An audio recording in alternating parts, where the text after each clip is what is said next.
ஜீ தமிழ்ல ஒளிபரப்பாகிட்டு வரக்கூடிய முக்கியமான சீரியல்களை ஒண்ணுதான் மாரி. இந்த சீரியல் முடிய போற தகவல் ரசிகர்கள் மத்தியில மிகப்பெரிய அதிர்ச்சியை ஏற்படுத்தியிருக்கு. இந்த சீரியல் முடியறதுக்கான உண்மையான காரணம் என்ன அப்படின்றத பத்தி நம்ம இப்ப இந்த வீடியோல தெளிவா பார்க்கலாம். மாரி சீரியல் போன 2021 வருஷம் ஆகஸ்ட் மாசம் ஸ்டார்ட் பண்ணி இப்போ 1080 எபிசோடோட இந்த சீரியல் முடிவுக்கு வரப்போகுது. சீரியல்ல எதிர்காலத்தை கணிக்கக்கூடிய அமானுஷ சக்திகளை பெற்ற மாரி தன்னை சுத்தி இருக்கக்கூடிய எல்லாருக்கும் உதவ முயற்சி பண்றாங்க. ஆனா அவங்களோட சொந்த குடும்பத்தினரே அவங்கள கைவிட்டுறாங்க. இப்படி மாரிய சுத்தியே கதை நகர்ந்துட்டு இருந்தது. இந்த சீரியல் மக்கள் மத்தியில நல்ல வரவேற்பையும் பெற்றிருந்தது. சாதாரணமான சீரியல்களை விட ஆவி, பாம்பு, அமானுஷ மாதிரியான அம்சங்களோட ஒளிபரப்பாயிட்டு வரக்கூடிய இந்த மாரி சீரியலுக்கு மக்கள் மத்தியில ரொம்பவே நல்ல வரவேற்பு இருந்தது. டிஆர்பி ரேட்டிங்லும் ஓரளவுக்கு நல்லா தான் எடுத்துட்டு வந்துட்டு இருக்கு. ஆனா இதெல்லாம் மாரி சீசன் 1 வரையும் தான். எப்போ மாரி சீசன் 2 கொண்டு வந்தாங்களோ அப்போல இருந்து இந்த சீரியல் மக்கள் மத்தியில எடுபடாம போச்சுன்னு தான் சொல்லணும். சீசன் 2ல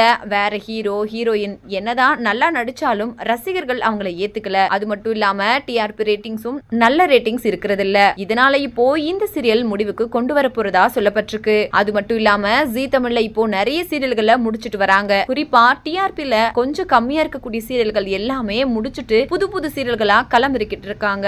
இந்த வகையில இப்போ மாரி சீரியலும் முடிவுக்கு வந்திருக்கு. சோ இந்த வீடியோவை பார்த்துட்டு இருக்கிற நீங்க மாரி சீரியல் முடிவுக்கு வந்திருக்கிறத பத்தி என்ன நினைக்கிறீங்க அப்படின்றத உங்களோட கருத்துக்களை கீழே உள்ள கமெண்ட் செக்ஷன்ல கமெண்ட் பண்ணுங்க. மேலும் இது போன்ற பல இன்ட்ரெஸ்டிங்கான அப்டேட்ஸ் தெரிஞ்சுக்கொள்ள நம்ம சேனலை மறக்காம சப்ஸ்கிரைப் பண்ணுங்க.